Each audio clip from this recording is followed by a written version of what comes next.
to In Memoriam. W.B. Yeats, William Butler Yeats, was awarded the Nobel Prize for Literature in 1923 in recognition of his unique contribution to Irish and indeed world literature, after a lifetime of artistic endeavour which encompassed Irish legends, the occult and spiritualism, as well as peripherally the arts and crafts movement and Irish nationalism, not peripherally. He was deeply involved, and as a member of the Protestant ascendancy in Ireland, Yeats's voice was authoritative, but often querulous in the early years of the Irish Free State, the infant Irish Republic, of which he was a senator, elected twice. He wasn't overly fortunate in his personal life, not marrying until in his 50s, and then to someone 30 years his junior. But astonishingly, and despite his continued affairs, the marriage was a success. He and Georgie Hyde-Lees had 2 children and stayed together until his death in January 1939. Most of his poetry is epic in scale and wide-ranging in its scope, but the poem which has most affected me is one he wrote in 1918, which wasn't published until the Macmillan edition of a book called The Wild Swans at Coole in 1919. The poem is a soliloquy given by an aviator, a military aviator in the First World War, in which the narrator describes the circumstances surrounding his imminent and likely death. The poem's a work that discusses the role of Irish soldiers fighting for the UK during a time when they were trying to establish independence for Ireland.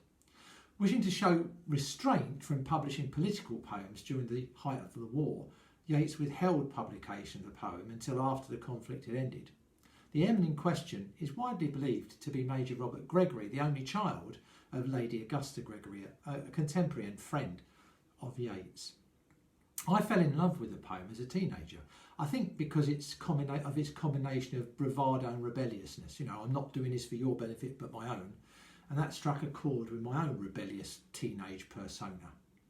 It still resonates though, even though I am no longer young, if only because it kicks against the idea that we, who've never faced armed conflict, have any right, ever, to lay on every single member of the armed services, alive or dead, the same motivations for the service they give. It's called An Irish Airman Foresees His Death.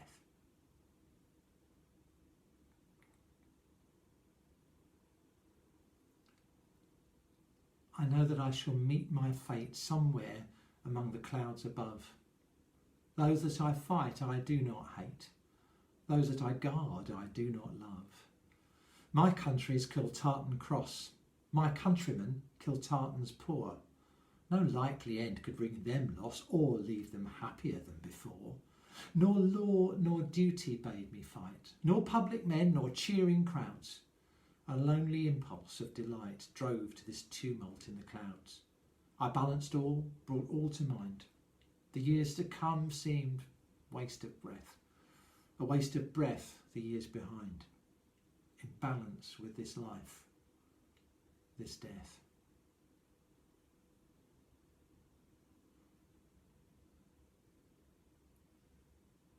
Have a good day.